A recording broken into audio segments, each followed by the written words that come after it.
Disclaimer. This material is for entertainment purposes only, and for no other purpose. Please consult a legal professional for proper legal advice, including understanding what this document means. Please consult the actual legal document for all legal uses. This presentation is no substitute for the actual filed document. We cannot help you if you do not follow this simple, reasonable, and good advice. Please let us know about any errors in this presentation so that we can correct them. Unfortunately, we cannot and will not correct any errors made in the underlying documents, so please make sure the error is a presentation error. Thank you very much for your time, support, and interest. We hope you enjoy this content. Sponsors. Unfortunately, there are no video sponsors or channel sponsors at this time. If you would like to sponsor us, please reach out. All donations are welcome. Thank you. Please remember to like this video, subscribe to our channel for more videos like this, and share this video with others. Doing this will help us reach other interested people, and will help to support this channel. We appreciate your action. Thank you. Chapter 6. Image, tweet by Donald J. Trump, at Real Donald Trump. 6. Be there. Will be wild. On December 14, 2020, electors around the country met to cast their electoral college votes. Their vote ensured former Vice President Joe Biden's victory and cemented President Donald J. Trump's defeat. The people, and the states, had spoken. Members of President Trump's own cabinet knew the election was over. Attorney General William Barr viewed it as the end of the matter. Secretary of State Mike Pompeo and Secretary of Labor Eugene Scalia concurred. That same day, Scalia told President Trump directly that he should concede defeat. President Trump had no intention of conceding. As he plotted ways to stay in power, the president summoned a mob for help.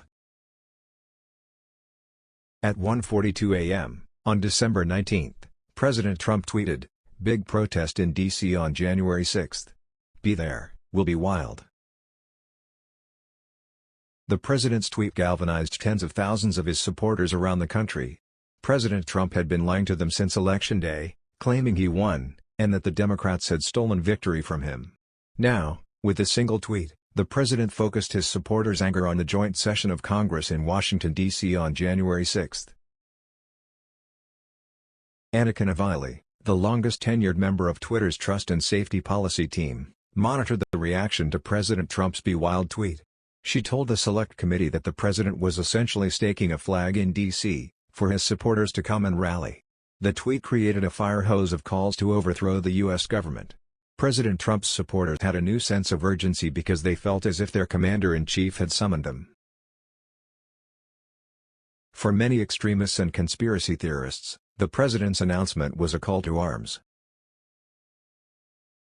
For the Proud Boys, described in more detail below, and their leader, Henry Enrique Tarrio, President Trump's tweet set in motion a chain of events that led directly to the attack on the U.S. Capitol.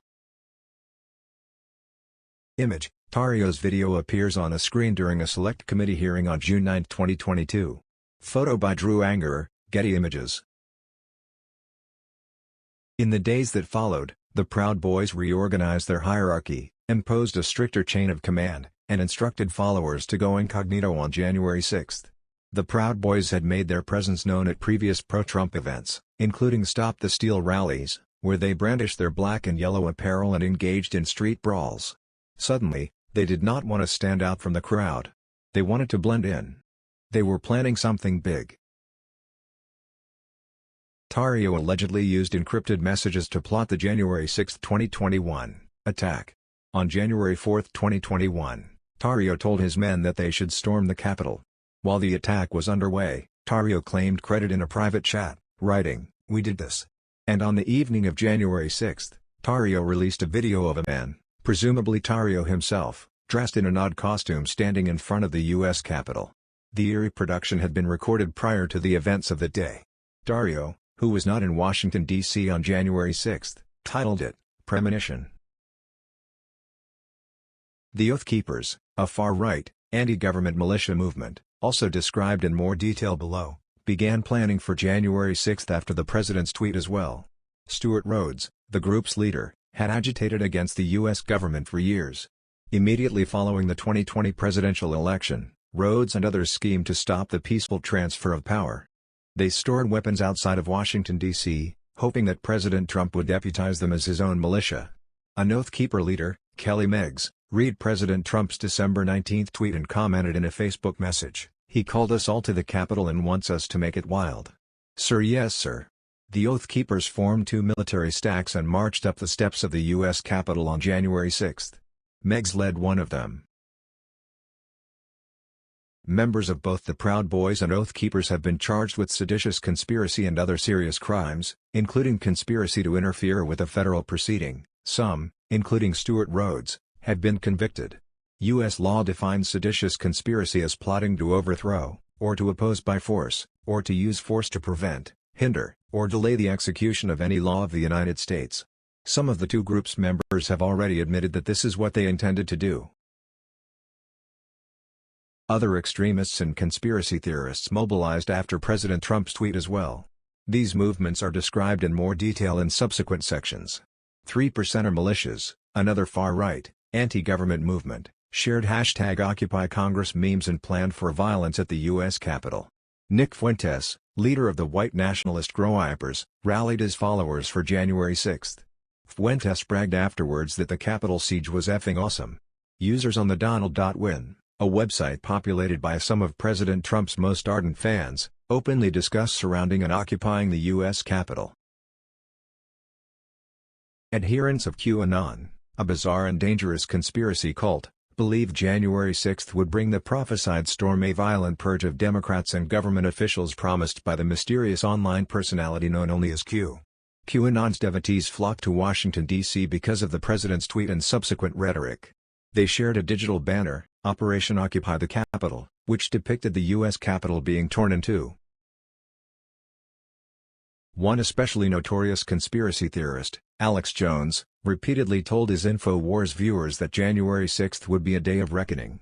Jones is known for his outlandish conspiracy mongering, including his baseless claim that the massacre of school children at Sandy Hook Elementary School was really a false flag operation staged by the U.S. government.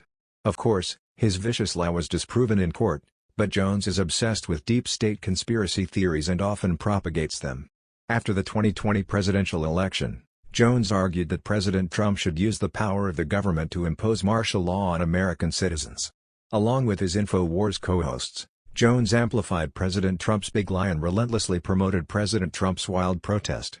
One of Jones's co-hosts floated the idea of storming right into the Capitol. Jones himself marched to the Capitol January 6. Jones's influence helped shape the planning for January 6 behind the scenes as well. The Select Committee investigated how event organizers and the White House staff planned President Trump's rally at the Ellipse, a park south of the White House. This event was intended to rile up the president's supporters just prior to the joint session of Congress. A wealthy heiress paid for the event after listening to Jones's InfoWars rant about the importance of President Trump's tweet. She spent $3 million with the goal to get as many people there as possible.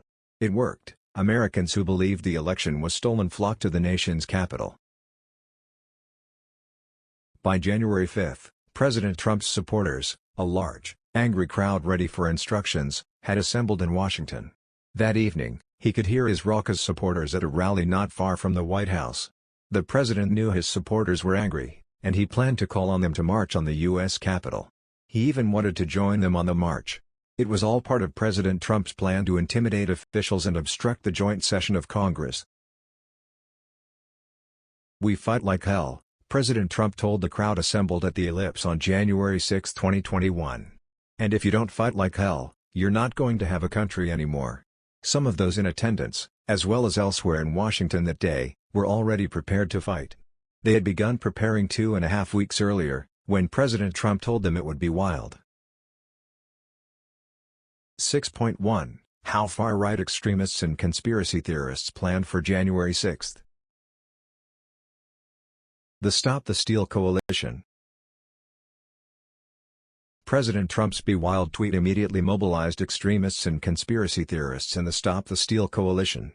The phrase "Stop the Steal" was originally coined in early 2016 by President Trump's longtime political advisor, Roger Stone. At the time, Stone alleged first that candidate Trump's Republican rivals were attempting to steal candidate Trump's nomination. After Trump became the nominee, Stone repurposed the saying to claim that former Secretary of State Hillary Clinton would steal the presidency. When President Trump won the 2016 election, Stop the Steal was rendered moot, and did not become a significant political movement until President Trump's defeat on election night in 2020. As early as November 5, 2020, Stone advised associates that he intended to reconstitute Stop the Steal by building an army of lawyers and suing like there's no tomorrow. Ali Alexander, a right-wing provocateur who has worked closely with Stone, quickly organized a new Stop the Steal campaign. On November 10, 2020, Alexander established Stop the Steal as an entity incorporated in Alabama. Alexander added a bank account and various websites. One of Alexander's key allies in the Stop the Steal movement was Alex Jones. Prior to January 6, Jones riled up crowds both in person and online with incendiary rhetoric about the election. Jones's InfoWars was also a platform for others in the election denial coalition. For instance, both Enrique Tarrio and Stuart Rhodes made multiple appearances on InfoWars, including between Election Day 2020 and January 6, 2021. Another frequent guest on InfoWars was Roger Stone, a Nexus character in the Stop the Steal coalition. Stone recommended that then-presidential candidate Donald Trump appear on Jones's show in December 2015. Trump accepted the invitation and praised Jones at length during his appearance. The significance of Trump's interview with Jones should not be underestimated. Donald Trump was a leading presidential contender at the time and would go on to win the election.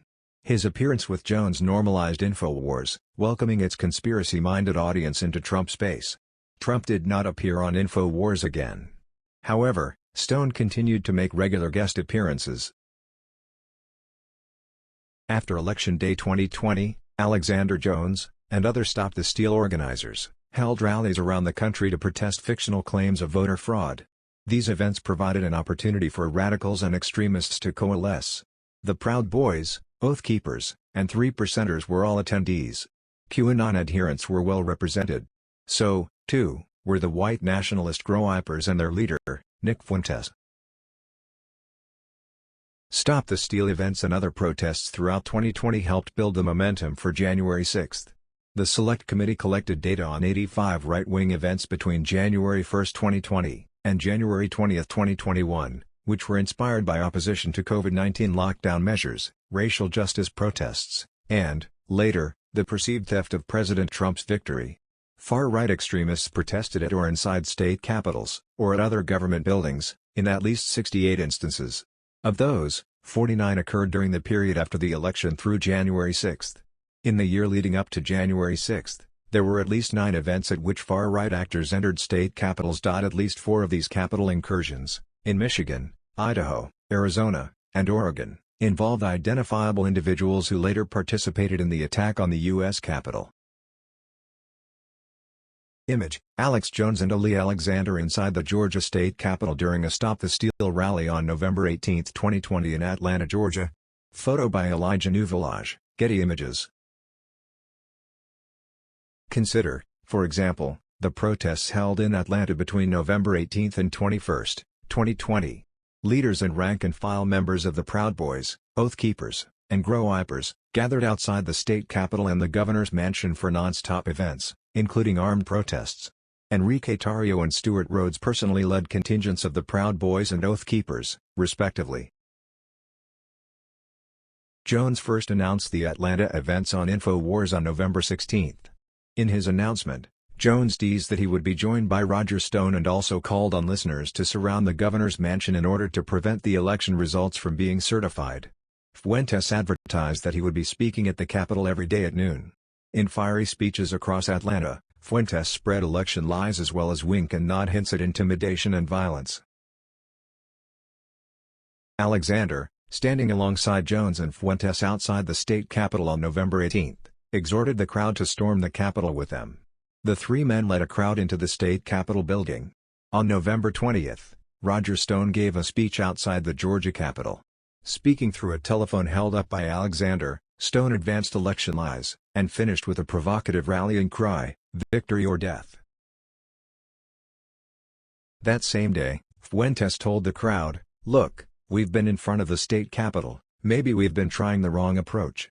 Days earlier, at a nighttime event outside the governor's mansion, Alexander, again flanked by Jones and Fuentes, goaded the crowd, "We'll light the whole shit on fire." While the crowd did not turn violent, the Stop the Steal protests in Atlanta, Georgia, prefigured January 6 in important respects. Stop the Steal organizers tried to use the mob they had assembled, including extremists from the Proud Boys, Oath Keepers, 3%ers and Grow-Wipers, to intimidate lawmakers and overturn the election results in Georgia, which was required to certify former Vice President Biden's victory in the state by the end of that week.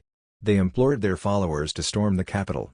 As discussed in Chapter 8, this same coalition of radicals did just that on January 6, 2021. Other Stop the Steal events helped pave the way for the events of January 6. Two rallies in Washington, D.C. on November 14 and December 12, 2020, were critically important. Alexander's Stop the Steal was not the only protest organization present at these events. Both were called Million MAGA marches and drew in other rally organizers. One of these other protests was called the Jericho March Prayer Rally. Regardless, the same constellation of actors that appeared in Atlanta also incited Trump supporters in Washington. For instance, during the Jericho March rally on December 12, Stuart Rhodes called on President Trump to invoke the Insurrection Act as part of a desperate gambit to remain in power. In Rhodes' vision, he would lead militiamen on behalf of President Trump when others tried to remove him from office. If President Trump did not invoke the Insurrection Act, Rhodes warned the crowd, then they would be forced to wage a much more desperate and much more bloody war. Alex Jones also gave an incendiary speech at the Jericho March event, declaring, "I don't know who is going to the White House in 38 days, but I sure know this, Joe Biden is a globalist, and Joe Biden will be removed, one way or another." As the crowds gathered in Washington on December 12, President Trump was publicly lobbying the Supreme Court to hear his fictitious claims of election fraud. The president assailed the Supreme Court on Twitter throughout the day. The Stop the Steal coalition was eager to help. After the Jericho March event ended, Jones, his InfoWars co-host Owen Schroyer, and Ali Alexander led a march on the Supreme Court. Once there, the crowd chanted slogans such as "Stop the Steal," 1776, "Our Revolution," and "The Fight Has Just Begun." Image: Million MAGA March protest on November 14, 2020 in Washington, D.C. Photo by Tassos Katapodis, Getty Images. President Trump made sure to let the protesters in Washington know that he personally approved of their mission. During the November rally, President Trump waved to the crowd from his presidential motorcade. Then, on the morning of December 12, President Trump tweeted, "Wow. Thousands of people forming in Washington, D.C., for Stop the Steal. Didn't know about this, but I'll be seeing them. #MAGA. Later that day, President Trump flew over the protesters in Marine One. When President Trump tweeted 1 week later that there would be a wild protest in Washington on January 6, the Stop the Steal coalition immediately began to mobilize. Jones posted an article on the InfoWars website asking readers if they would answer President Trump's call to defend the Republic. The next day, December 20, Jones devoted much of his InfoWars show to the president's announcement. Jones told his audience several times that if 10 million Americans came to Washington, D.C. on January 6, Congress would have to listen to them. He repeated this idea over the course of the episode, saying things such as, "He's calling you, he needs your help, we need your help, we need 10 million people there, we need martial law and have to prevent the police state of foreigners from taking over." Jones added, "It's literally in our hands. It's literally up to us." Other InfoWars hosts promoted the wild protest as well. In late December, Matt Bracken told InfoWars viewers that it may be necessary to storm the U.S. Capitol. "We're going to only be saved by millions of Americans moving to Washington, occupying the entire area, if necessary storming right into the Capitol," Bracken said. "You know, we know the rules of engagement. If you have enough people, you can push down any kind of a fence or a wall." Far-right extremists plan to do just that. 6.2 The Proud Boys, You Want to Storm the Capitol?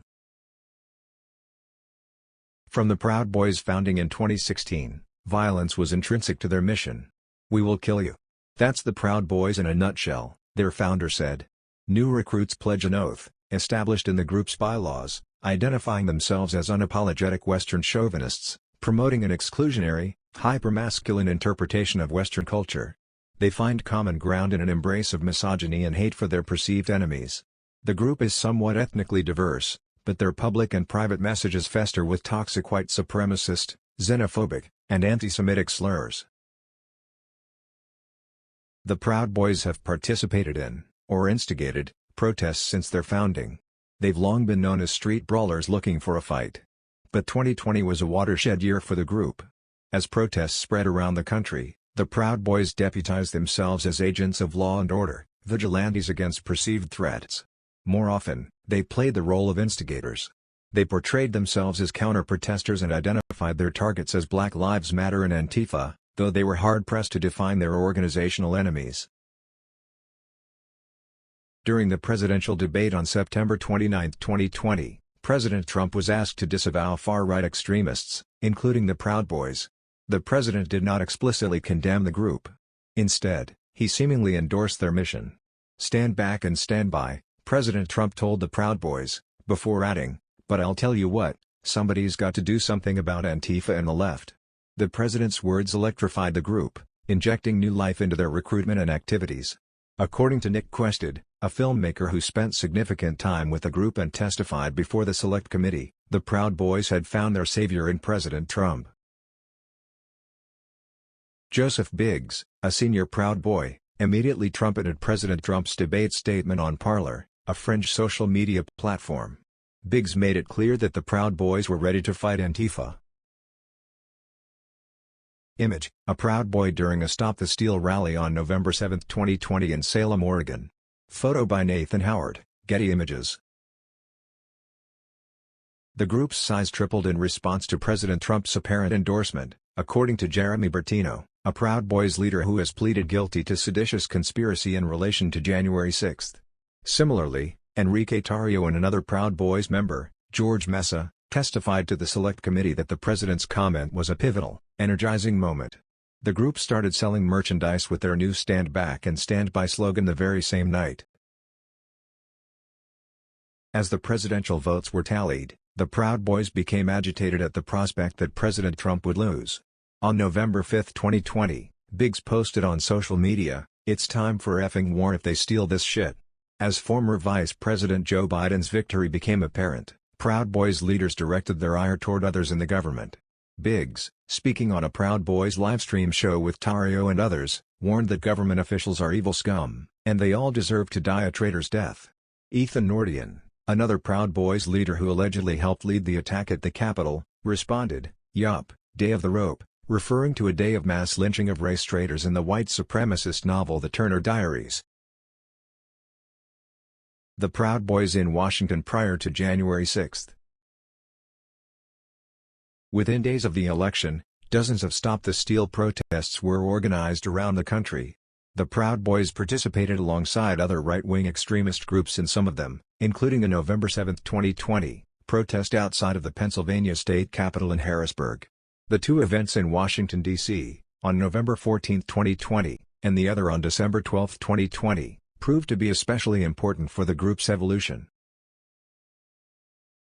The daytime events on both dates passed by without violence or major unrest, but as the sun set, bouts of violence erupted, driven by clashes between far-right extremist groups, chiefly the Proud Boys, and counter-protesters.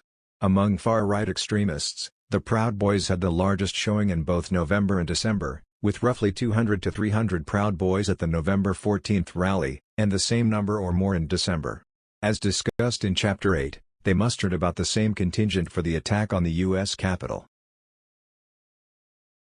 The gathering on November 14 provided a chance for Tarrio to socialize with rally leaders and far-right celebrities. In fact, his travel to D.C. by private jet appears to have been paid for by Patrick Byrne, a businessman who had President Trump's ear in the last weeks of his presidency and encouraged the president to authorize the seizure of voting machines in a December 18 meeting. Tarrio's testimony and photographs from the day show that he met with Stop the Steal organizer Ali Alexander that evening, and the pair toasted each other. Tarrio described the event as a historic meeting of Trump supporters and celebrated the opportunity to share that platform with Alexander, Jones, and Jones's InfoWars co-host, Owen Schroyer. Schroyer would later be charged with crimes committed during the January 6 attack. A month later, the Proud Boys returned to the nation's capital. On the evening of December 11, hundreds of Proud Boys and friends gathered in downtown Washington, D.C. to listen to an impromptu bullhorn speech by Tarrio and Nordian, along with Roger Stone and Schroyer. Stone implored the crowd to fight to the bitter end. The next day, as the Proud Boys marched in force on the streets, Tarrio teased in a social media post that he had a meeting in the White House. The visit, which was only a public White House tour, appears to have been facilitated by a friend, Bianca Gracia, the head of Latinos for Trump. As the rallies concluded the next day, the Proud Boys took to the streets again. Two key events occurred that evening. First, members of the Proud Boys tore down a Black Lives Matter banner from a historically black church in downtown Washington, D.C. They filmed themselves burning it. Tarrio was eventually charged with destruction of property. He was arrested on January 4, 2021, and banned from Washington, D.C., barring him from joining the group at the Capitol. As explained in Chapter 8, however, Tarrio's arrest did not stop him from conspiring with his men on January 6. Minutes after the flag burning, a man wearing black clothes walked into a crowd of Proud Boys. Assuming he was associated with Antifa, they began pushing and harassing him, and he drew a knife in response. In the ensuing melee, 4 Proud Boys suffered stab wounds, including Bertino, a confidant of Tarrio. Bertino's wounds were severe and life-threatening, preventing him from joining the group on January 6. Storming the Winter Palace. The Proud Boys began to reorient and formalize their operations to focus on January 6 after President Trump's December 19 tweet. Inspired, in part, by Bertino's stabbing, the Proud Boys centered their new hierarchy in group chats that use terms such as Ministry of Self-Defense, MOSD. However, the words self-defense were misleading. Enrique Tarrio and others would soon go on the offense. And the MOS served as their organizational scaffolding for the January 6, 2021, attack. On December 20, 2020, Tarrio established a national rally planning committee and created an encrypted MOS chat to organize their activities. Tarrio added Proud Boys leaders from across the country, including several who played lead roles in the violence on January 6. In the ensuing weeks, the Proud Boys traded equipment recommendations, shared maps marked with law enforcement positions, and established command and control structures. A separate encrypted chat, named Boots on the Ground, was established for foot soldiers who would be in Washington, D.C. on January 6. The Proud Boys' planning for January 6 was a significant step in the group's evolution. Previously, they were loosely organized. The MOSD was created to enforce a top-down structure with a defined leadership. Tarrio stressed the command structure by telling members that they needed to fit in or F off. From the start, it was clear that MOS chat members were intensely interested in disrupting the electoral count on January 6. On December 20, 2020, one MOS leader stated, "I assume most of the protest will be at the Capitol, building given what's going on inside." On December 29, 2020, in a group message to the MOSD, a member wrote, "I know most of the events will be centered around Freedom Plaza." Tarrio responded, "Negative. They're centered around the Capitol." On December 30, 2020, Tarrio received an intriguing document titled, 1776 Returns. The document was apparently sent to him by cryptocurrency investors in South Florida. The file's authors divided their plan into 5 parts: infiltrate, execution, distract, occupy and sit-in, with the goal of overrunning several federal buildings around the U.S. Capitol. The plan specifically mentioned House and Senate office buildings, setting forth steps for occupying them.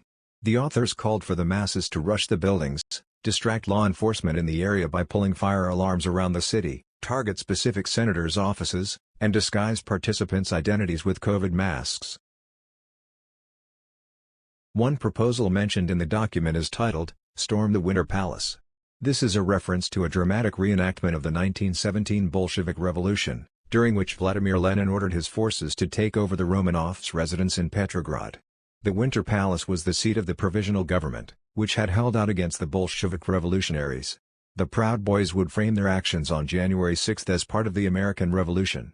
But the 1776 Returns document shows their inspiration came at least in part from the Communist Revolution, which led to 70-plus years of totalitarian rule.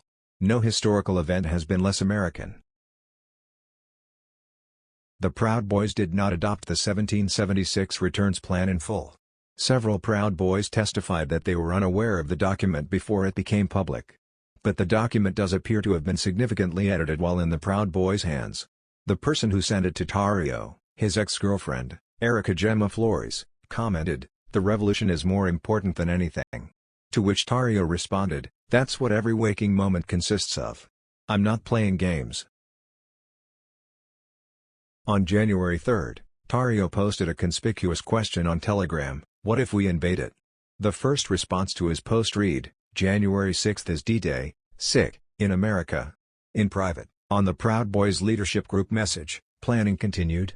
One Most leader, John Stewart, floated a plan that centered around the front entrance to the Capitol building. At 7:10 p.m. on January 3, Stewart wrote to the Most leaders,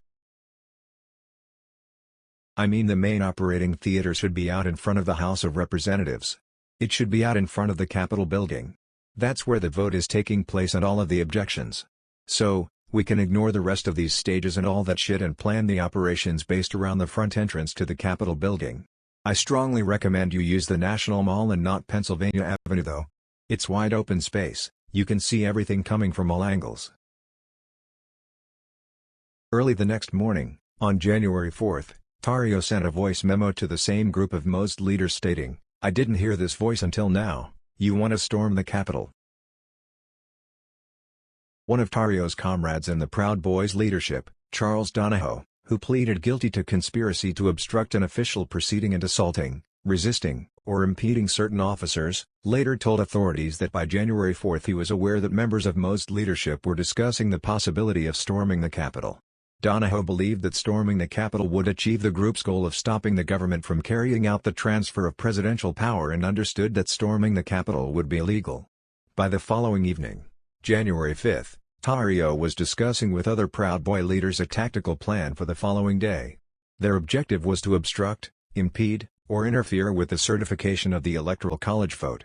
Moreover, Donahoe understood that the Proud Boys would pursue this through the use of force and violence, in order to show Congress that we the people were in charge. On January 6, Charles Donahoe understood that two of his fellow Proud Boys leaders, Ethan Nordian and Joe Biggs, were searching for an opportunity to storm the Capitol. Jeremy Bertino, the Proud Boys leader who was stabbed on the night of December 12, later told authorities that his fellow extremists plotted to stop the peaceful transfer of power. In October 2022, Bertino pleaded guilty to seditious conspiracy and other crimes. Bertino admitted that the Proud Boys traveled to Washington, D.C. on January 6, 2021, to stop the certification of the Electoral College vote. They were willing to do whatever it would take, including using force against police and others, to achieve that objective. In testimony before the Select Committee, Bertino recalled a telling text exchange with Tarrio on the evening of January 6. "I was like, holy shit," or something like that I said to him, Bertino recalled. "And I was like, I can't believe this is happening," or something like that, and 1776. Tarrio replied to Bertino, Winter Palace. 6.3 The Oath Keepers, he called U.S. all to the Capitol and wants U.S. to make it wild. The Oath Keepers, founded in 2009 by Elmer Stewart Rhodes, is a far-right anti-government organization. The group targets former and current military and law enforcement for recruitment. Their name refers to the oath taken by public servants to support and defend the U.S. Constitution. The Oath Keepers' claimed fealty to the U.S. Constitution is belied by their obsession with conspiracy theories about alleged evil-intentioned elites in the government. Rhodes has often spouted these conspiracy theories on InfoWars. Over the summer of 2020, the Oath Keepers organized armed groups, ostensibly to serve as volunteer, self-appointed security at protests around the country. The Oath Keepers used the protests to draw in new recruits. They also built muscle memory by coordinating for these events. For example, the Oath Keepers hired Michael Green, who later coordinated Oath Keepers activities on January 5 and 6, to lead security operations in multiple cities around the country. In the early part of 2020, protests against COVID-related lockdowns served as additional growth and networking opportunities. Kelly Sorrell, a lawyer for the Oath Keepers, met the Oath Keepers in a lockdown protest in Austin, Texas in early 2020. Sorrell saw these COVID events as a coalescing moment for different far-right groups. The Stop the Steal movement created another opportunity for the Oath Keepers to grow their influence.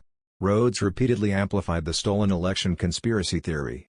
On November 10, 2020, he posted a call to action on the Oath Keepers website, alleging the election was stolen and exhorting his followers to refuse to ever recognize this as a legitimate election, and refuse to recognize Biden as a legitimate winner. Under a section entitled "What We the People Must Do," Rhodes quoted a patriot from Serbia, who also loves America. The Serbian author described how his fellow countrymen fomented a political revolution. Parts of the statement presaged the attack on the U.S. Capitol. Millions gathered in our capital, sick. There were no barricades strong enough to stop them, nor the police determined enough to stop them. Police and military aligned with the people after few hours of fistfight, sick. We stormed the parliament and burned down fake state television. We won. The Oath Keepers were obsessed with the Insurrection Act, seeing it as a way for President Trump to cling to power. Rhodes believed that the president could empower militias like the Oath Keepers to enforce law and order after other Americans refused to accept President Trump's rule. Indeed, President Trump had been intensely interested in the Insurrection Act as a potential tool to quell the protests in summer 2020. Rhodes wished the act had been invoked then, but he did not give up on the fantasy. As mentioned above, Rhodes called for President Trump to invoke the Insurrection Act during his speech in Washington on December 12, 2020. That day, Rhodes also coordinated with Jericho March organizers to provide security. He coordinated with a paramilitary group known as First Amendment Praetorian, ONEUP, to guard VIPs, including retired Lieutenant General Michael Flynn and Patrick Byrne. Rhodes indicated that the Oath Keepers would be working closely with them for the event. The Oath Keepers continued to call for President Trump to invoke the Insurrection Act throughout December 2020, arguing that the president needed to do so to stop the steal. This fantasy reflected a warped sense of reality. Rhodes testified that President Trump could have mobilized an organized militia, including the Oath Keepers, to suppress an insurrection if he attempted to stay in power after losing the election. But the Oath Keepers themselves were the ones contemplating insurrection. On December 10, 2020, Rhodes messaged others, "Either Trump gets off his ass and uses the Insurrection Act to defeat the Chicom puppet coup, or we will have to rise up in insurrection, rebellion, against the Chicom puppet Biden. Take your pick." Rhodes was blunt in other messages to the Oath Keepers, writing, "We need to push Trump, sick, to do his duty. If he doesn't, we will do ours. Declare independence. Defy, resist, defend, conquer or die. This needs to be our attitude." 6.4, Trump said IT's gonna be wild. IT's gonna be wild. As the Proud Boys began their plans for January 6, Kelly Meggs, the leader of the Florida chapter of the Oath Keepers, reached out. In the past, the Proud Boys and the Oath Keepers had their differences, deriding each other's tactics and ethos during the summer 2020 protests.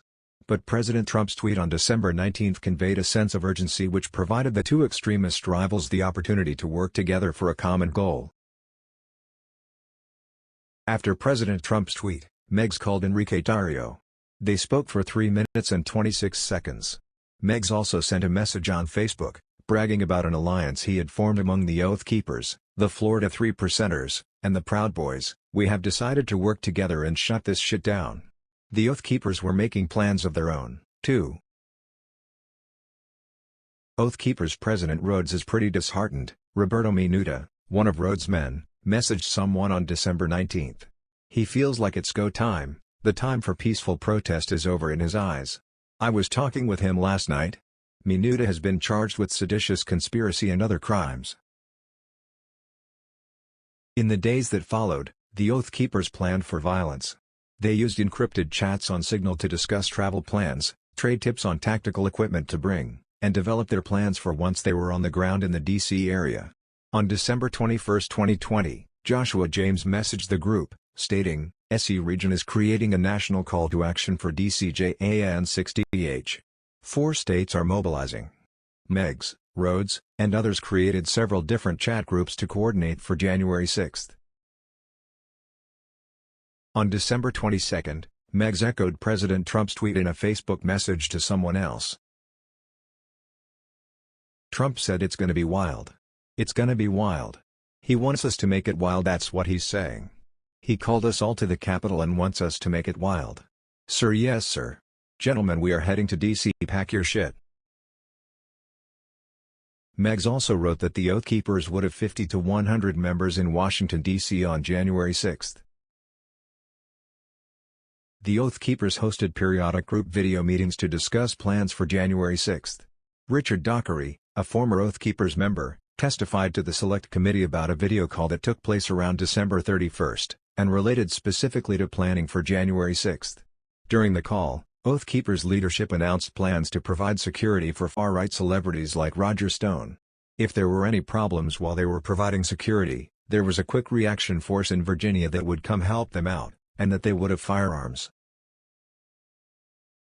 Rhodes announced during an episode of InfoWars in November 2020 that the Oath Keepers had established a Quick Reaction Force, QRF, outside of Washington, D.C.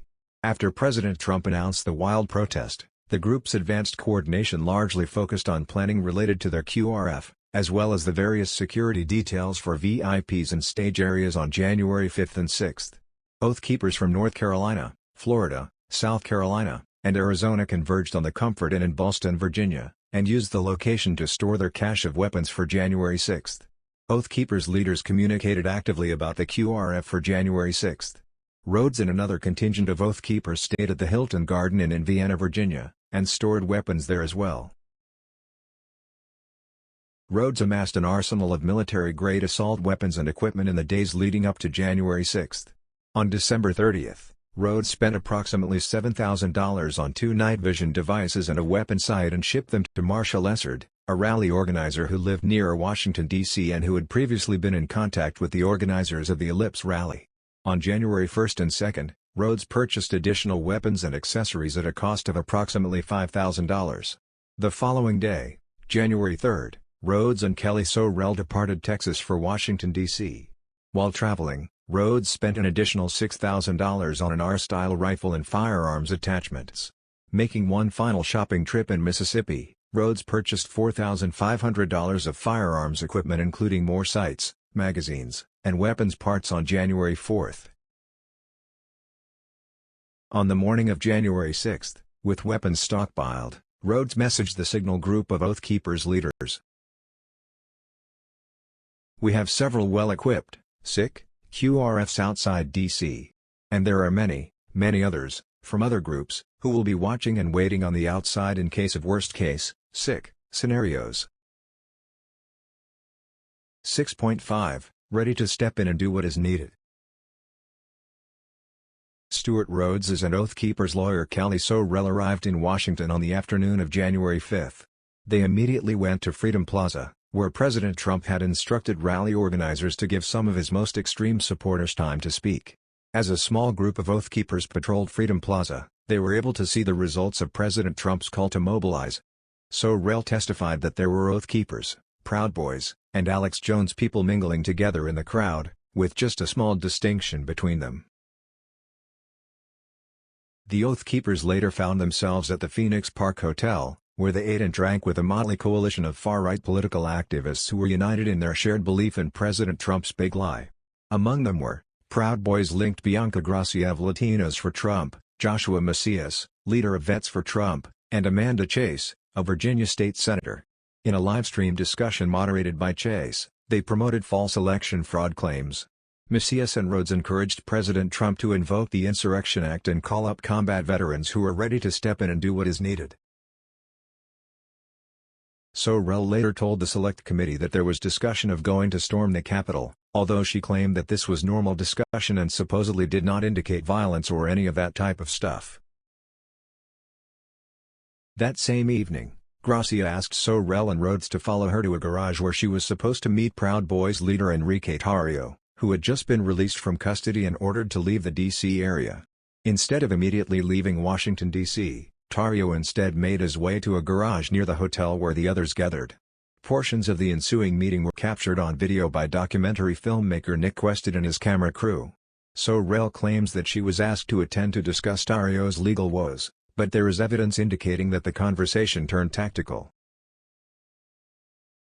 Tarrio discussed the court's order, informing the group he was going north to Maryland, so he could stay close just to make sure my guys are okay. Tarrio discussed his confiscated phone with Grazia.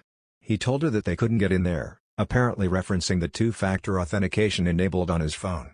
Tarrio also appeared familiar with another attendee, Vets for Trump leader Macias, who rested his hand on Tarrio's shoulder at various points.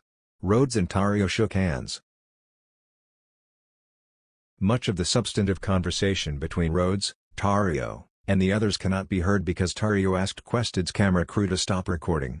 However, some of the conversation is audible from afar and Rhodes can be heard telling Tarrio that he has 3 groups in Tyson's corner, a reference to the QRFs that he had mustered in the event that President Trump called the Oath Keepers into service. Tarrio later expressed appreciation for Rhodes's presence at the garage meeting and underscored that their two organizations needed to stand together on January 6. Tarrio explained that the Proud Boys and Oath Keepers are just 2 different groups and that he and Rhodes don't get along, but said that for situations like this where there is a need to unite regardless of our differences, what he did today was commendable. Tarrio added that Rhodes's presence at the garage meeting was thoughtful because Rhodes had quickly provided security for the meeting and seemed concerned about Tarrio's legal situation. In a likely nod to prior coordination between Proud Boys and Oath Keepers at other post-election events, Tarrio further explained that my guys have helped him, Rhodes, out in the past, and that he and Rhodes have mutual respect for one another. Tarrio then traveled north to a hotel near Baltimore, Maryland, where he stayed through the events of the next day. 6.6 Friends of Stone. As explained above, a constellation of far-right characters came together in late 2020 as part of the Stop the Steal cause. Among them was Roger Stone, a right-wing political operative whose career as a self-trumpeted dirty trickster stretched back decades. Stone is arguably President Trump's oldest political advisor. For example, he worked for Donald Trump's independent presidential bid during the 2000 campaign. In addition to his political connections, Stone cultivated relationships with far-right extremists, including the 2 groups charged with seditious conspiracy, the Oath Keepers and the Proud Boys. Image: Roger Stone in front of the Supreme Court on January 5, 2021 in Washington, D.C. Photo by Tassos Katapodis, Getty Images. The Select Committee found that at least 7 members of the Oath Keepers provided security for Stone, or were seen with him, in the weeks immediately preceding the attack on the U.S. Capitol. Text messages released by Edward Vallejo, an Oath Keeper charged with seditious conspiracy and other crimes, show that Stuart Rhodes and Kelly Meggs discussed providing security for Stone. Some of these Oath Keepers guarded Stone during an event at Freedom Plaza in Washington, D.C. on the night of January 5. Stone was also flanked by Oath Keepers outside of the Willard Hotel on the morning of January 6. One of the Oath Keepers who provided security for Stone was Joshua James, who pleaded guilty to seditious conspiracy, obstruction of Congress and other charges in March 2022. James was also reportedly seen in Stone's hotel room at the Willard hours before the attack on the U.S. Capitol. Stone has a long-standing, close relationship with the Proud Boys. Stone has taken the Proud Boys oath and repeatedly defended the group. Danish documentarians filmed him working with Proud Boys for years.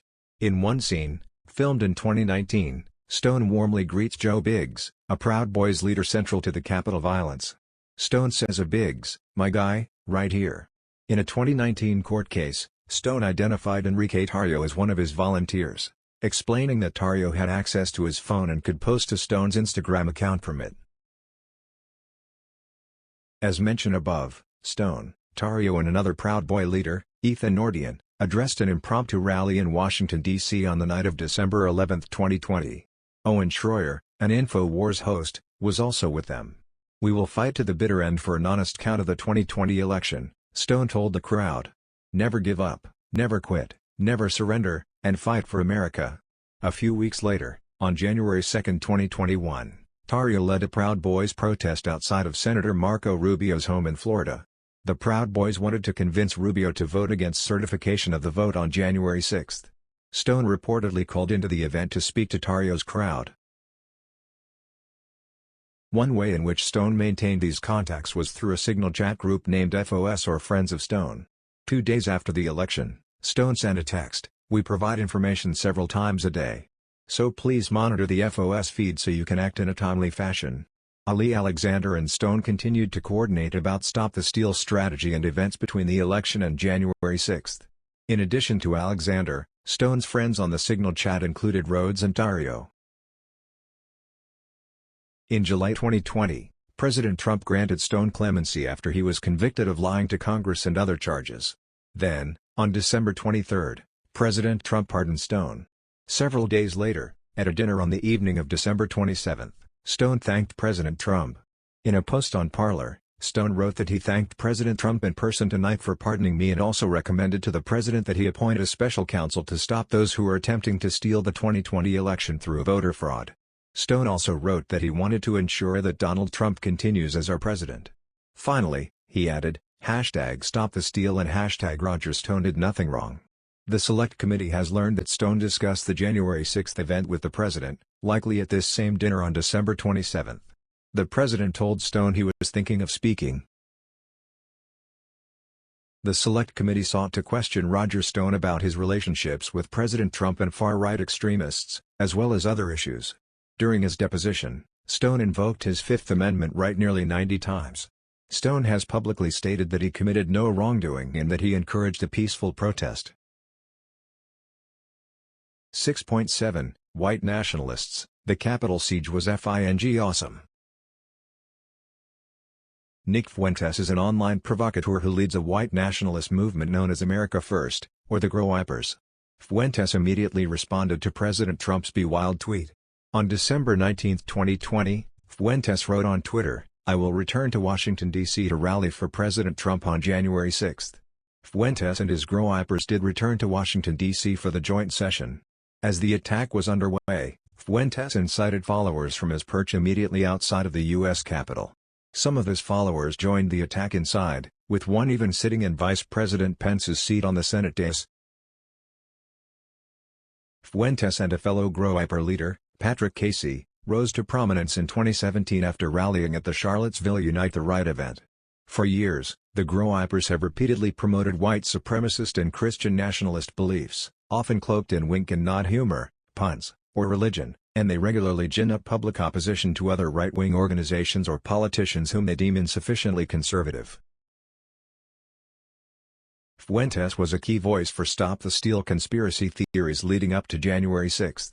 He spent 2 months leading rallies in state capitals across the country, spreading the big lie and live-streaming coded calls to violence. He also used his live stream to raise significant funds between November 2020 and January 2021. On November 9, 2020, Fuentes promised, "Grow Wipers are going to stop this coup." 2 days later, Fuentes organized a Stop the Steal rally at the Michigan State Capitol. He told the crowd that they should be more feral in their tactics to overturn the election, suggesting that they target lawmakers in their homes. On November 14, Fuentes rallied a crowd of his followers at the Million MAGA March in Washington, D.C., pushing Stop the Steal conspiracies, calling for President Trump to rule for life, and exhorting his followers to storm every state capitol until January 20, 2021, until President Trump is inaugurated for 4 more years. As discussed above, Fuentes was a prominent figure at the Stop the Steal rally in Atlanta, Georgia, in November 2020. He promoted election conspiracies, criticized the Republican Party, joked about the Holocaust, and denounced former Vice President Biden as illegitimate. Fuentes also suggested his followers intimidate politicians in their homes. On December 12, Fuentes again rallied a crowd of supporters at the Stop the Steal events in Washington, D.C., calling for the destruction of the Republican Party because it had failed to overturn the election. As others spoke at the Jericho March rally, Fuentes headlined a Stop the Steal protest just a few blocks away. On January 4, Fuentes suggested that his followers kill state legislators who don't support efforts to overturn the 2020 election. As discussed in Chapter 2, President Trump and his surrogates were pressuring state legislators at the time to do just that. Fuentes complained that his side had no leverage. Fuentes then asked, "What can you and I do to a state legislator, besides kill them?" He then quickly added, "Although we should not do that. I am not advising that, but I mean, what else can you do, right?" On January 5, Casey advertised the marches in Washington, D.C. on his Telegram channel and provided repeated updates on the logistics of getting into the city. Casey also spoke to his followers about the next day's rally on a live stream on DLive. As discussed in Chapter 8, the GROIPers clearly played a role in the January 6 attack. They even planted their flag in the inner chambers of the U.S. Capitol. Fuentes wrote about the attack the day after, tweeting, "The Capitol siege was effing awesome and I'm not going to pretend it wasn't." In another tweet on January 7, Fuentes wrote, "For a brief time yesterday the U.S. Capitol, sick, was once again occupied by the American people, before the regime wrested back control." Despite his boasts on Twitter, Fuentes exercised his Fifth Amendment privilege against self-incrimination and refused to provide information about his organizing activities to the Select Committee. 6.8 The Three Percenters, #OccupyCongress. The Oath Keepers were not the only anti-government extremists who viewed President Trump's December 19 tweet as a call to arms. Militias around the country were similarly inspired to act. People were retweeting it right and left. I saw people retweeting it, talking about, "Yeah, it's going to be crazy, going to be a huge crowd." Michael Lee Wells, a militia leader in North Carolina, told the Select Committee. Members of militias known as the Three Percenters were electrified. The Three Percenters believe that 3% of American colonists successfully overthrew the British during the American Revolution. This is not true. Far more than a tiny fraction of the colonial population fought in or supported the Revolutionary War. Regardless, this ahistorical belief has become an organizing myth for militias around modern-day America. As with the Oath Keepers, many Three Percenters have turned against the U.S. government, such that they equate it with the British monarchy and believe it should be overthrown. The movement does not have one centralized hierarchy. Instead, semi-autonomous branches organize and run themselves. The Three Percenter cause was growing prior to the attack on the U.S. Capitol. Jeremy Liggett, a militia leader in Florida, told the Select Committee it was trendy in far-right circles to identify with the Three Percenter movement in the months leading up to January 6. President Trump tapped into the swell of anti-government extremism. The president's repeated insistence that the election had been stolen resonated with militia members who were already inclined to believe in shady political conspiracies. The president's December 19 tweet mobilized Three Percenters around the country.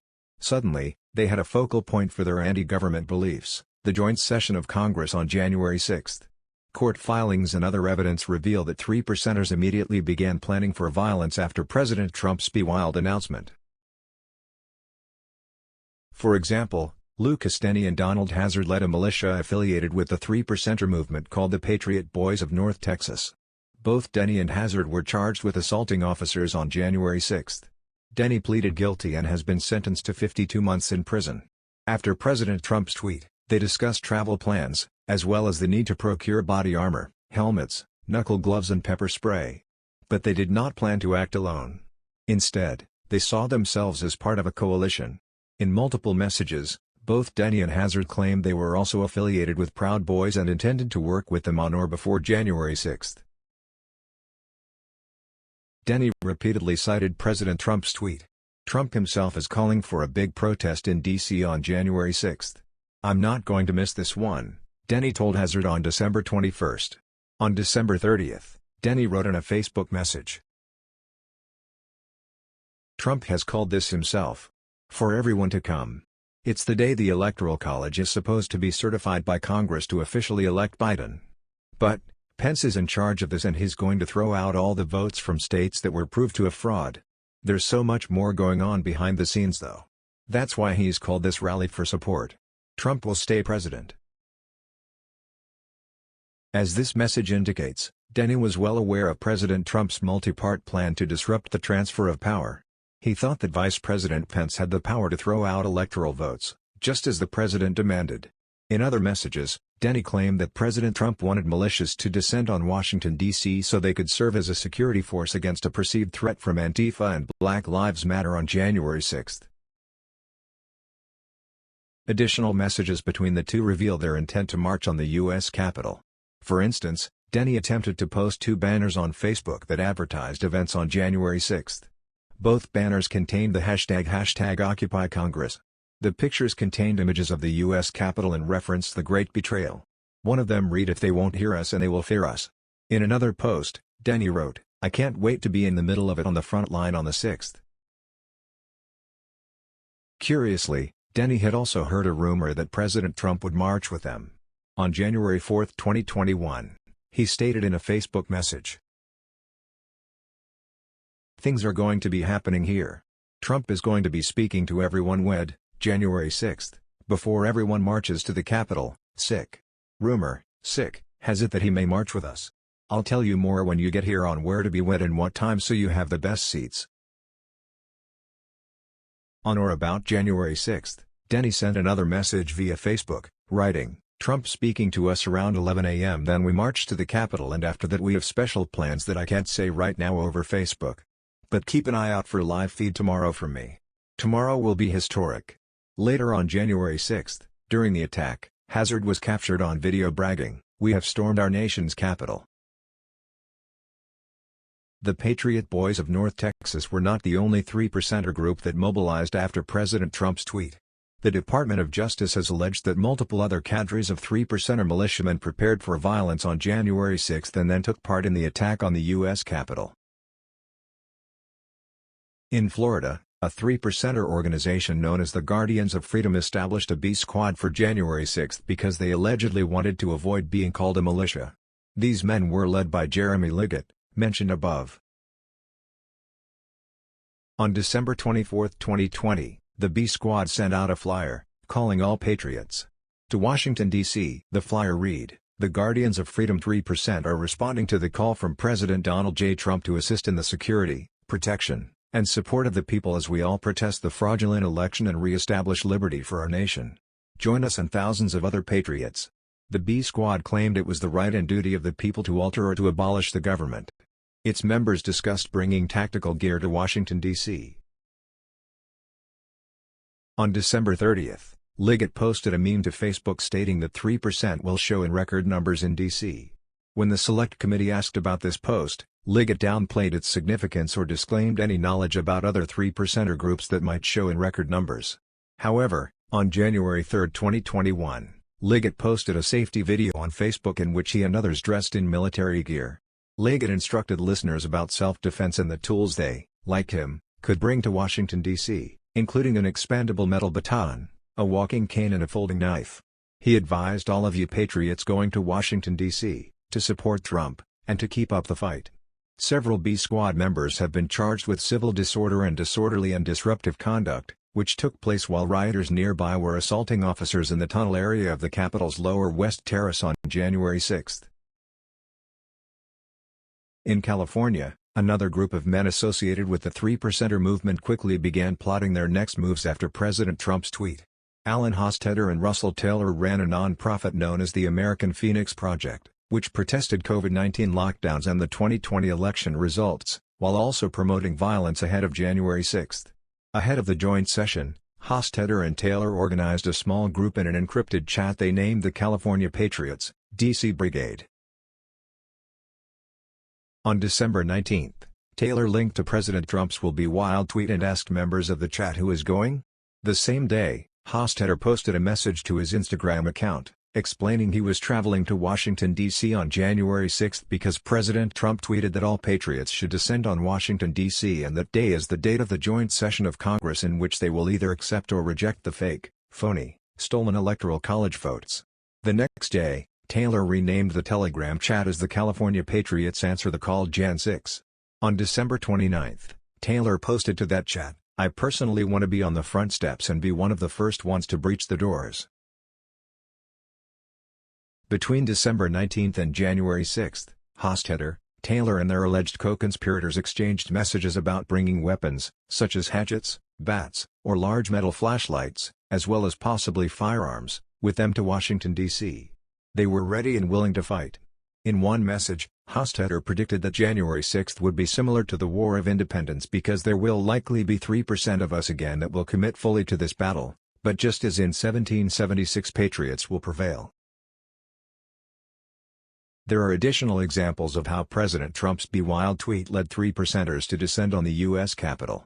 One 3%er group issued an open letter on December 16, 2020, announcing that they stand ready and are standing by to answer the call from our president should the need arise that we the people are needed to take back our country from the pure evil that is conspiring to steal our country away from the American people. We will not act unless we are told to. In late December, after the president's tweet, the 3%ers Original, TTPO, issued a letter to its members announcing that this organization will be answering that call.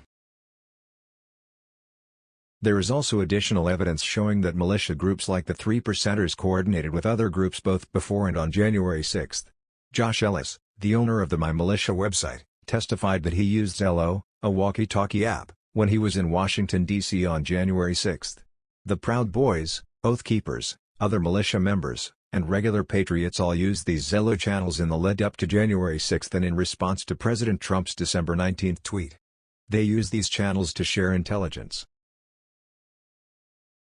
6.9 QAnon, Operation Occupy the Capitol. Shortly after the January 6 attack, a video of a bearded man in a Q shirt chasing U.S. Capitol Police Officer Ryan Goodman through the halls of the U.S. Capitol went viral. That man was Doug Jensen, a QAnon believer. After Jensen's arrest, FBI agents asked him why he traveled from Iowa to Washington, D.C. in the first place. Trump posted "Make sure you're there, January 6 for the rally in Washington, D.C., Jensen responded. Jensen was not the only QAnon believer to attack the U.S. Capitol on January 6. The letter Q and related slogans, such as "Where we go one, we go all," were ubiquitous among the rioters. They were visible on shirts, signs, and flags throughout the crowd. What was once a marginal digital movement had become a bricks-and-mortar force powerful enough to help obstruct a joint session of Congress. QAnon is a bizarre and dangerous cult that gained popularity in 2017, when a person known only as Q began posting on 4chan, an anonymous message board. The poster supposedly held a Q security clearance at the Department of Energy. QAnon adherents believe that President Trump is a messianic figure battling the forces of the deep state and a satanic pedophile ring operated by leading Democrats and the American elite. Q's first post in October 2017 predicted that former Secretary of State Hillary Clinton would be arrested in short order. Although that prophecy did not come to pass, the conspiracy theory evolved and grew over time, spreading across social media platforms and eventually finding a home in 8kun, another anonymous message board known for trafficking in conspiracy theories and hate. President Trump was given multiple opportunities to disavow QAnon. Instead, he essentially endorsed its core tenets. During an August 19, 2020, press briefing, President Trump was asked what he thought about the QAnon belief that he was fighting a satanic cabal. "I mean, you know, if I can help save the world from problems, I'm willing to do it. I'm willing to put myself out there," he replied. During a town hall on NBC News 2 weeks prior to the election, President Trump first claimed he knew nothing about QAnon, but he then praised its believers for being very strongly against pedophilia. The president emphasized, "And I agree with that. I mean, I do agree with that." In 2020, QAnon played a significant role in spreading various election conspiracy theories. After the election, QAnon accounts amplified the claim that Dominion voting systems software had altered votes. On November 19, President Trump tweeted and retweeted a link to a segment on One America News Network, OAN, that was captioned, "Dominionizing the vote." The segment claimed that Dominion had switched votes from President Trump to former Vice President Biden. OAN featured a supposed cyber expert, Ron Watkins, a key figure in the QAnon conspiracy movement. Watkins's father, Jim, owned the 8kun site that Q called home, and Ron helped oversee its message boards. After promoting the OAN segment, President Trump retweeted Ron Watkins's account on several other occasions. On December 15, 2020, President Trump retweeted a post in which Watkins spread false claims of foreign influence in the election. Then, on January 3, President Trump retweeted Ron Watkins's account 4 more times. QAnon's adherents were clearly paying attention to President Trump's words and tweets. The president's "Be Wild" tweet was widely heard as a clarion call. Jim Watkins told the Select Committee that thousands and thousands of people probably agreed that the president's December 19 tweet was a call for them to come to Washington, D.C. Jim Watkins himself marched in Washington, D.C. on January 6 because of the president's call, but he has not been charged with any crime. Other QAnon adherents flocked to Washington, D.C. in response to the president's call to action. POTUS has requested your attendance. Washington, D.C. January 6, 2021. Thomas Munn, a QAnon believer, posted on Facebook. Munn added, "Our president has only asked two things from us, so far. Number 1, vote. #2 of January 6, 2021. Jacob Chansley, better known as the QAnon shaman, told the FBI that he traveled from Arizona because President Trump had requested that all patriots come to Washington, D.C. on January 6. During the investigation, the Select Committee learned that the QAnon conspiracy theory often overlaps with other extremist beliefs. Stuart Rhodes of the Oath Keepers testified to the Select Committee that he's not a Q-tard and not a follower of Q at all. However, Rhodes cynically exploited QAnon for his own purposes. The Oath Keepers website and text messages were littered with QAnon phrases. Nick Quested, a filmmaker who shadowed the Proud Boys, often heard QAnon themes in the Proud Boys' private discussions. As January 6 drew closer, multiple posts on the QAnon-linked website 8kun indicated that violence was imminent. "You can go to Washington on Jan 6 and help storm the Capitol," one user wrote. This same user continued, "As many patriots as can be. We will storm the government buildings, kill cops, kill security guards, kill federal employees and agents, and demand a recount." Other posts on 8kun debated the politicians that users should target once they got inside the Capitol.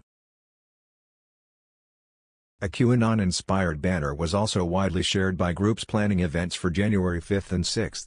The top of the image read, "Operation Occupy the Capitol." The central image showed the U.S. Capitol being torn in two. In the lower left corner, there appeared a QAnon phrase, #We are the storm.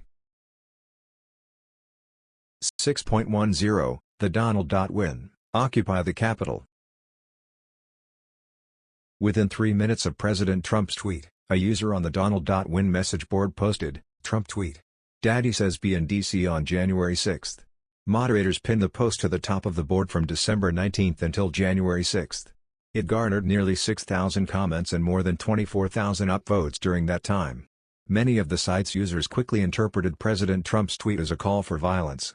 For example, one user wrote, "Trump can't exactly openly tell you to revolt. This is the closest he'll ever get." Jody Williams, the site's then owner, testified that while users had been talking about traveling to Washington, D.C. since the election, after the tweet anything else was kind of shut out, and it just was going to be the 6th. In the days that followed, users on the Donald.Win discussed, surrounding and occupying the U.S. Capitol, cutting off access tunnels used by members of Congress, the types of weapons they should bring, and even how to build a hangman's gallows. The parallels to what transpired on January 6 are obvious. The Donald.Win and its predecessor site was a website for some of its namesake's most ardent fans. Even before President Trump was elected, his social media team monitored and interacted with the site's users.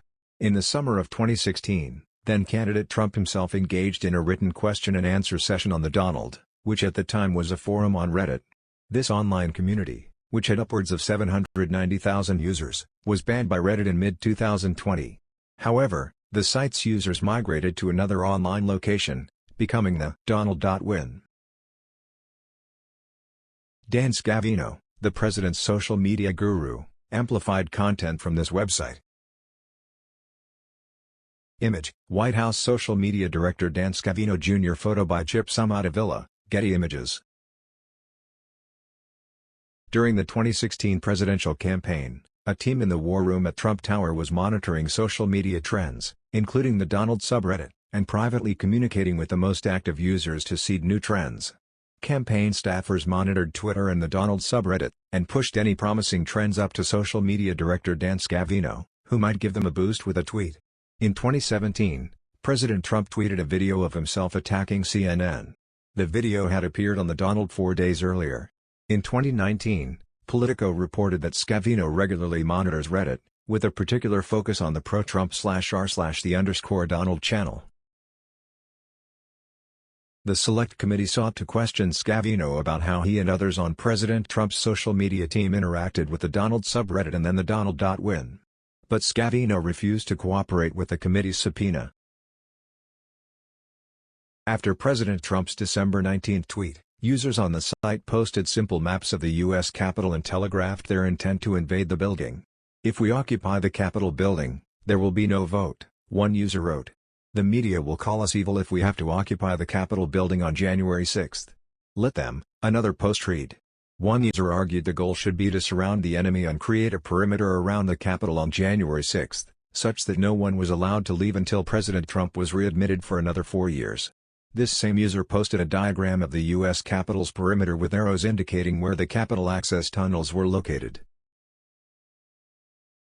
On January 5th, another user on THEDONALD.WIN encouraged President Trump's supporters to be prepared to secure the Capitol building, claiming that there will be plenty of ex-military to guide you.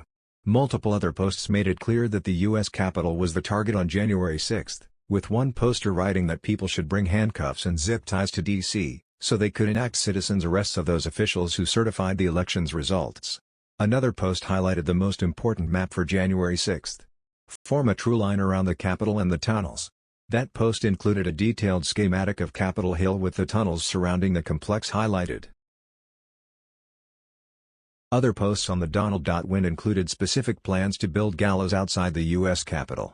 Gallows are simpler and more cost-effective, plus they're an American Old West tradition too, one user wrote on December 22, 2020. A week later, another wrote, "Let's construct a gallows outside the Capitol building next Wednesday so the congressmen watching from their office windows shit their pants." Another said that building a hanging platform in front of Congress on the 6th should send a strong message. The site hosted a diagram showing how to tie a hangman's knot, with one site member writing that they should build gallows so the traitors know the stakes. On January 5, 2021, hours before the attack began, a user posted an image of gallows and titled it, "Election Fraud Repair Kit." Text messages between Trump campaign senior advisor Jason Miller and White House Chief of Staff Mark Meadows show that these kinds of posts reached deep into the president's inner circle. Miller sent Meadows a text on December 30th, declaring, "I got the base fired up." The thread contained a link to a THEDONALD.WIN comment thread filled with reactions to a post by Miller promoting January 6th. Users in the thread made comments such as gallows don't require electricity, and that millions will bust in through the doors if they try to stop Pence from declaring Trump the winner, all in response to Miller. On December 19, 2020, the same day President Trump posted his inflammatory "Be Wild" tweet, he also tweeted a noteworthy video. The short clip was titled, "Fight for Trump. Save America, Save the World." The video reportedly appeared on THEDONALD.WIN 2 days earlier. As with so much else on THEDONALD.WIN, this refrain featured prominently on the day of the attack on the Capitol. During his speech at the Ellipse south of the White House on January 6, the crowd broke out into a chant of "Fight for Trump. Fight for Trump." President Trump thanked those in attendance.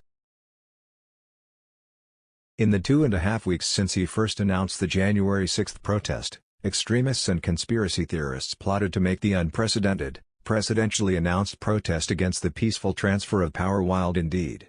Meanwhile, event organizers and White House staffers prepared for the final rally of President Trump's term. 6.11 How the White House and rally organizers prepared for January 6.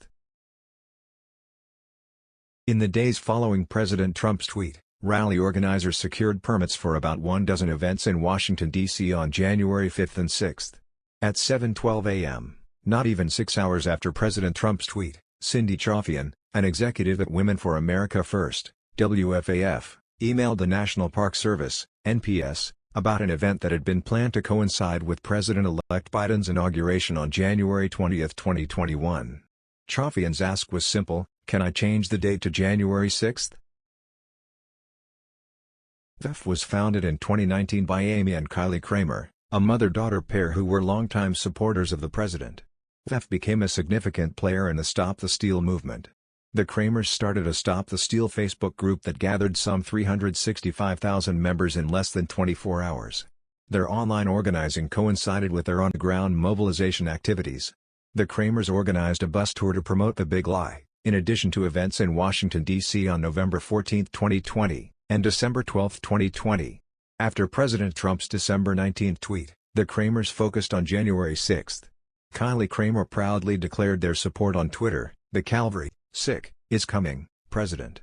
January 6, Washington, D.C. TrumpMarch.com #March for Trump #Stop the Steal. After the date of their permit was revised, WFAF ultimately provided President Trump the stage on the Ellipse where he would direct the crowd to march on the Capitol. The Kramers were not alone in responding quickly to the president's tweet. Ali Alexander, the founder of Stop the Steal, LLC, was eager to get ahead of other organizers. On the morning of December 19, Alexander told his event planner, "Everyone is trying to get the jump on us, so I'd like to get the court side of the Capitol lawn, and I'd like to get Capitol steps and court." Alexander told his event planner to grab whatever we can. All of it. Alexander's team did just that. They registered and launched a new website, wildprotest.com, which advertised planned events for January 6 under a banner that read, "President Trump wants you in D.C. January 6. Still other organizers were quick to seize on the president's tweet. Irina Grosu and Robert Weaver, co-founders of the self-proclaimed Judeo-Christian Jericho March organization, held a rally in Washington, D.C. on December 12, 2020. Oath Keepers leader Stuart Rhodes, Flynn, Jones, Alexander, and others shared a stage at that event. Grosu and Weaver exchanged emails just a few hours after President Trump's first mention of January 6. In an email on the morning of December 19, Weaver told Grosu to enjoy the peace before the storm and said, "Trump has called for a protest on January 6, FYI. The Jericho March's website used President Trump's 'Be There, Will Be Wild' language to advertise additional events between January 2 and January 6, 2021. Marsha Lessard, the leader of a vaccine skeptic group, Virginia Freedom Keepers, worked to stage an event with Bianca Gracia, the leader of Latinos for Trump on January 6. The women had ties to the Oath Keepers and Proud Boys, respectively, two groups central to the violence on January 6. Latinos for Trump reportedly advertised their January 6 event with the same QAnon-inspired banner, Operation Occupy the Capitol. Another conservative group, Moms for America, worked with Alexander before securing a permit for an event on January 5. 6.12, He's calling on you, he needs your help. As discussed above, Alex Jones was one of the loudest supporters of the Stop the Steal movement. Jones dedicated much of the December 20 episode of his InfoWars show to President Trump's "Be Wild" tweet, telling his listeners that nothing less than the fate of the American Republic was at stake. "He's calling you, he needs your help, we need your help," Jones told his audience. The Select Committee has learned that, between the time of the president's tweet and Jones's December 20 show, Jones's staff had several calls with Chauvian, who had just procured a new permit for OFF's event on the Ellipse. The two parties apparently discussed whether this newly hatched January 6 event was an opportunity to work together. Jones's broadcast also led to an influx of funds for the January 6 event at the Ellipse. Julie Fancelli is the billionaire heiress to the Publix supermarket fortune and a longtime supporter of President Trump. Fancelli had recently become a donor to Jones's InfoWars site. She listened to Jones's December 20 show, and decided she wanted to back the cause. Inspired by Jones and the fervor that continued to surround the president's tweet, Fancelli called Caroline Wren, a Republican fundraiser linked to the Trump campaign, the next day. According to Wren, Fancelli said that she wanted to see a lot of people there in D.C., so how much would that cost? Fancelli spoke with Jones's staff and they recommended that she connect with Chauvian, who was organizing the Ellipse rally. In the waning days of 2020, Fancelli and Jones spoke several times. Fancelli worked with Wren to create a multi-million-dollar budget to convene as many supporters of President Trump as possible. To ensure that Fancelli's dollars made maximum impact, Wren contacted some of the major players who were rallying supporters for January 6. Wren emailed Kylie Kramer and exchanged texts with Jones and Chauvian. Fancelli's goal was clear: she wanted to spend $3 million to get as many people there as possible. The resulting budget allocated $500,000 to a busing program and a centralized ad campaign by the Tea Party Express to promote the event. Another $500,000 went to assisting Pfaff and Jones in their organizational efforts. Caroline Wren also connected with Ali Alexander. On December 29, Wren told the Stop the Steal leader, "I can pay for the buses and I have my team looking for available companies, so let me know what cities you need them in." Wren's offer came in response to a tweet from Alexander earlier that day, "Coalition of us working on 25 new charter buses to bring people for free to #Jan6 #StopTheSteal for President Trump. If you have money for more buses or have a company, let me know. We will list our buses sometime in the next 72 hours. Stand back and stand by."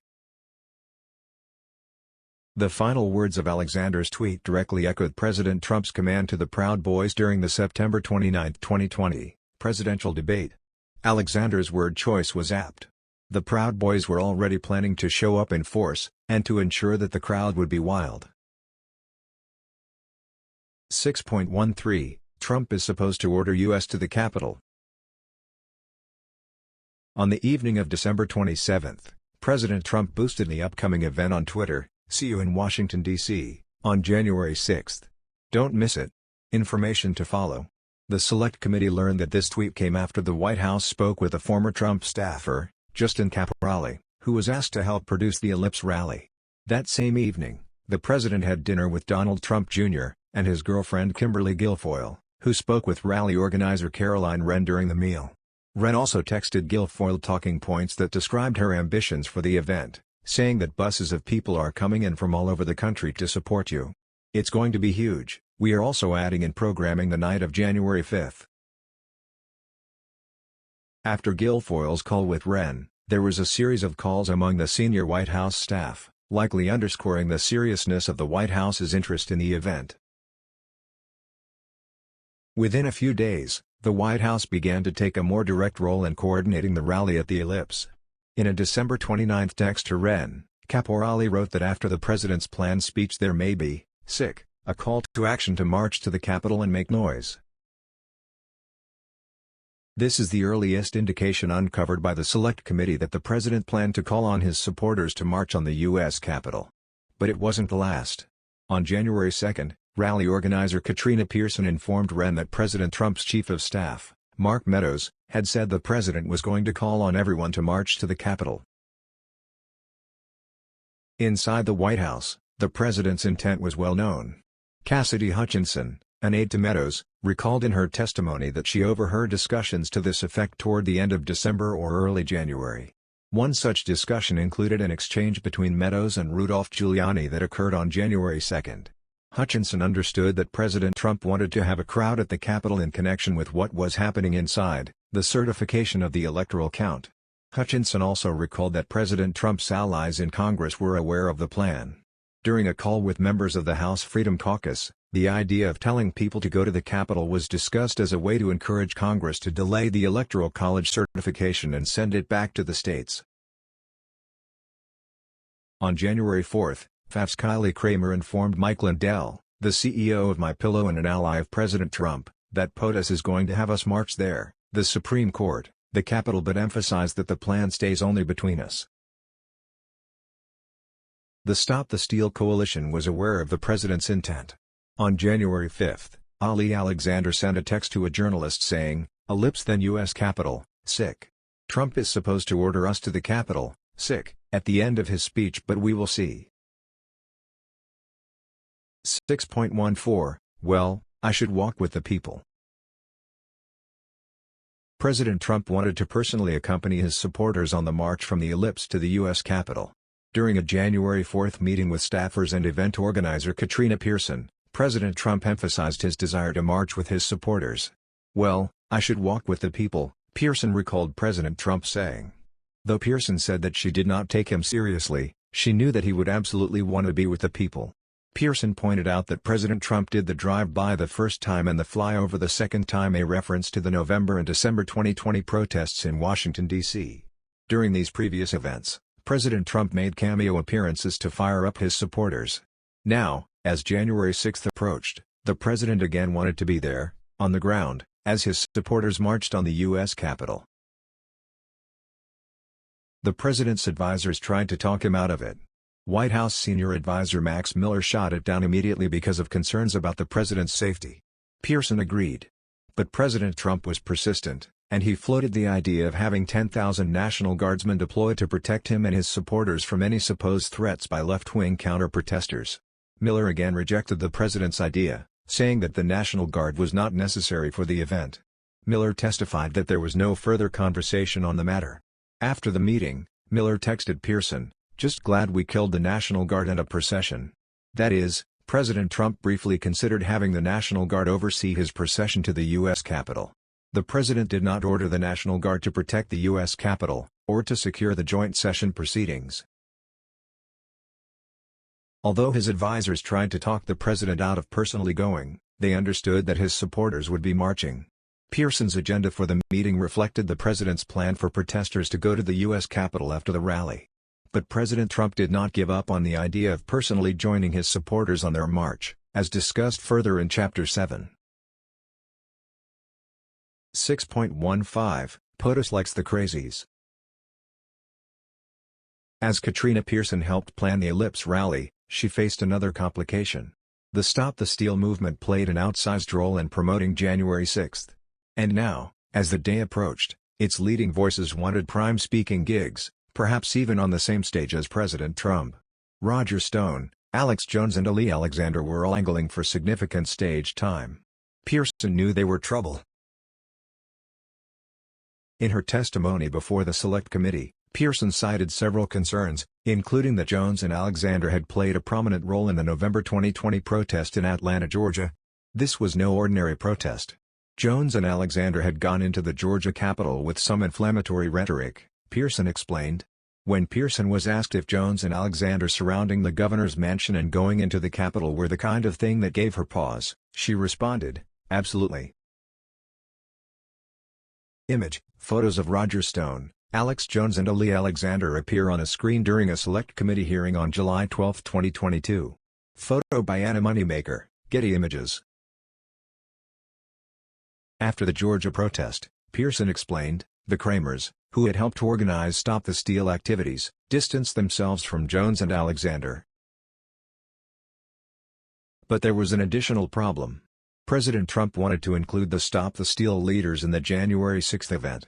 As Pearson put it in a text message to Kylie Kramer, POTUS likes the crazies. Pearson said that she believed this was the case because President Trump loved people who viciously defended him in public. But their vicious defenses of the president clearly troubled Pearson. Pearson tried to trim the speaker lineup, which still included the Stop the Steal trio of Stone, Jones, and Alexander. She was initially vetoed by the White House after Deputy Chief of Staff for Communications Dan Scavino, who had approved the original psycho list. At one point, she texted Scavino's boss, Mark Meadows, saying, "Things have gotten crazy and I desperately need some direction."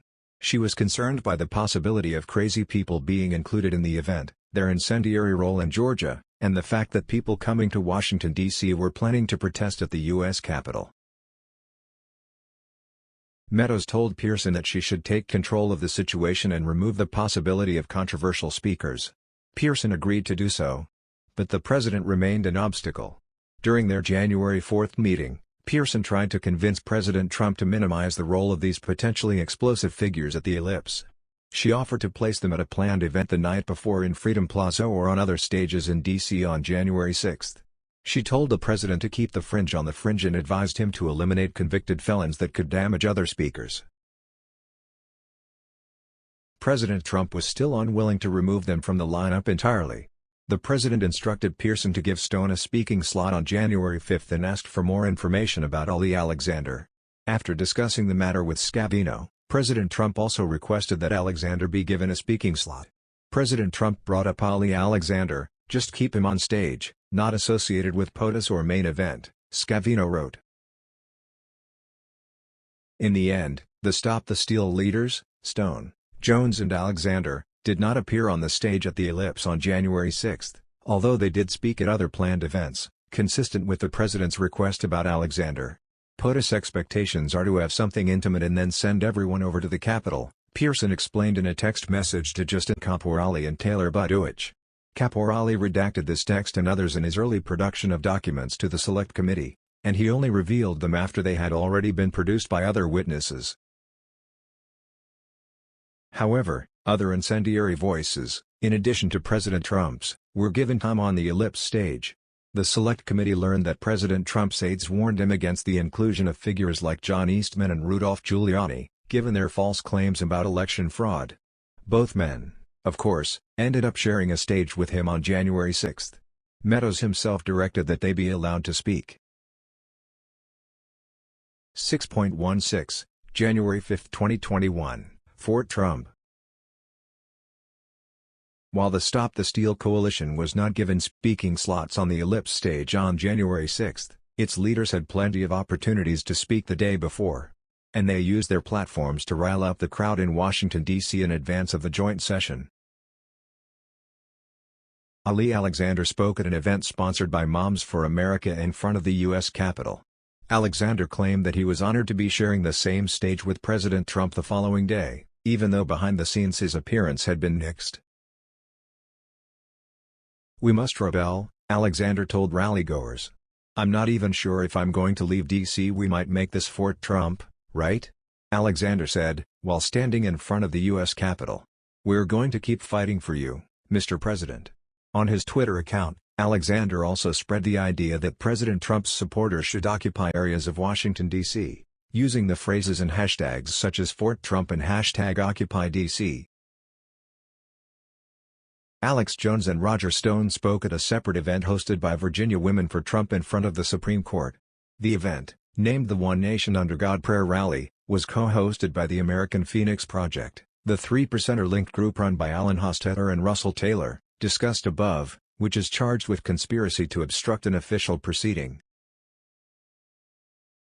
Jones repeated his claims about the election being stolen, claiming that those in attendance stood against a satanic world government. Stone led a "Stop the Steal" chant, claiming the evidence of election fraud is not only growing, it is overwhelming, and it is compelling. President Trump won the majority of the legal votes cast and President Trump won this election, Stone said. Nothing less than the fate of Western civilization was at stake, according to Stone. "Let's be very clear. This is not a fight between Republicans and Democrats. This is not a fight between liberals and conservatives. This is a fight for the future of the United States of America. It is a fight for the future of Western civilization as we know it. It's a fight between dark and light. It's a fight between the godly and the godless. It's a fight between good and evil. And we dare not fail, or we will step out into 1,000 years of darkness." Stone claimed that they renounce violence and those on the left are the violent ones. But he insisted that nothing is over until we say it is, and victory will be ours. Both Taylor and Hostetler spoke as well. Hostetler told the crowd, "We are at war." Taylor promised to fight and bleed, vowing that patriots would not return to our peaceful way of life until this election is made right. A long rally was also hosted at Freedom Plaza, an open-air space on Pennsylvania Avenue in Washington, D.C. It is a symbolic protest site, standing in the direct line between the White House and the U.S. Capitol. Stone, Jones and Alexander all appeared at Freedom Plaza on the evening of January 5. Their remarks were incendiary. Stone repeated his apocalyptic language from earlier in the day, claiming that rally-goers were embroiled in an epic struggle for the future of this country between dark and light. "I want them to know that 1776 is always an option," Ali Alexander said. "These degenerates in the deep state are going to give us what we want, or we are going to shut this country down." When Alex Jones took to the stage, he screamed at the crowd, "It's 1776." Another speaker that evening was Lieutenant General Michael Flynn, retired. Tomorrow, trust me, the American people that are standing on the soil that we are standing on tonight, and they're going to be standing on this soil tomorrow, this is soil that we have fought over, fought for, and we will fight for in the future," Flynn also told the crowd. Flynn addressed members of Congress, saying, "Those of you who are feeling weak tonight, those of you that don't have the moral fiber in your body, get some tonight because tomorrow, we the people are going to be here, and we want you to know that we will not stand for a lie. We will not stand for a lie." 6.17, Together, we will stop the steal. On the evening of January 5, the president edited the speech he would deliver the next day at the Ellipse. The president's speechwriting team had only started working on his remarks the day before. Despite concerns from the speechwriting team, unfounded claims coming from Giuliani and others made their way into the draft. The initial draft circulated on January 5 emphasized that the crowd would march to the U.S. Capitol. Based on what they had heard from others in the White House, the speechwriting team expected President Trump to use his address to tell people to go to the Capitol. That evening, President Trump convened an impromptu gathering in the Oval Office with members of his staff, primarily his press team and White House Deputy Chief of Staff Dan Scavino, who was in charge of President Trump's personal Twitter account. Despite the bitter cold, the president ordered his staff to keep the door to the Rose Garden open so he could hear the music and cheering from his supporters at Freedom Plaza. The music playing at Freedom Plaza was so loud you could feel it shaking in the Oval. As President Trump listened, he was tweeting, at one point telling his supporters he could hear them from the Oval Office. His speechwriters incorporated those tweets into a second draft of the speech that was circulated later that evening. The following appeared in both tweet form and was adapted into the speech. All of us here today do not want to see our election victory stolen by emboldened radical left Democrats. Our country has had enough, they won't take it anymore. Together, we will stop the steal. Image, President Trump and members of his staff in the Oval Office on the evening of January 5, 2021. Photo provided to the Select Committee by the National Archives and Records Administration. In speaking with staff, he still seemed optimistic that Congress would take some sort of action in his favor. The White House photographer, who was also in attendance, recalled that President Trump again remarked that he should go to the Capitol the next day, and even asked about the best route to get there. The president peppered staff for ideas concerning how we could make the Renos do the right thing and make the next day big. Deputy Press Secretary Sarah Matthews, who was present in the Oval Office that evening, understood that President Trump wanted to get Republican members of Congress to send the electoral votes back to the states, rather than certify the election. Matthews recalled that initially no one spoke up in response, since they were trying to process what he had said. Eventually, Deere suggested that President Trump should focus his speech on his administration's accomplishments, rather than on his claim that the election had been stolen. But the president told Deere that while they had accomplished a lot, the crowd was going to be fired up and angry the next day because they believed the election had been stolen and was rigged. President Trump knew the crowd was angry because he could hear them. Of course, President Trump was responsible, more than any other party, for ginning up their anger. President Trump ended the evening by asking an aide how many people were going to be at the rally. The aide responded that he was not sure but told President Trump that he saw videos on Twitter of pro-Trump people chanting on planes heading to D.C., which he asked to be shared with Scavino. "We will not let them silence your voices," the president told the crowd from the podium at the Ellipse. "We're not going to let it happen, I'm not going to let it happen." His supporters started chanting, "Fight for Trump." The president thanked them. President Trump knew not only that his supporters were angry, but also that some of them were armed. At times, he ad-libbed, deliberately stoking their rage even more. At one point he said, "And we fight. We fight like hell. And if you don't fight like hell, you're not going to have a country anymore." The word fight, or a variation thereof, appeared only twice in the prepared text. President Trump would go on to utter the word 20 times during his speech at the Ellipse. President Trump had summoned a mob, including armed extremists and conspiracy theorists, to Washington, D.C. on the day the joint session of Congress was to meet. He then told that same mob to march on the U.S. Capitol and fight. They clearly got the message.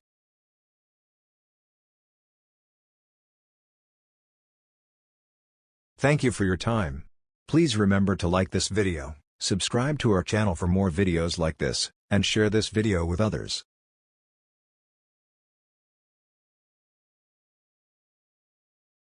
Endnotes are shown, but not read.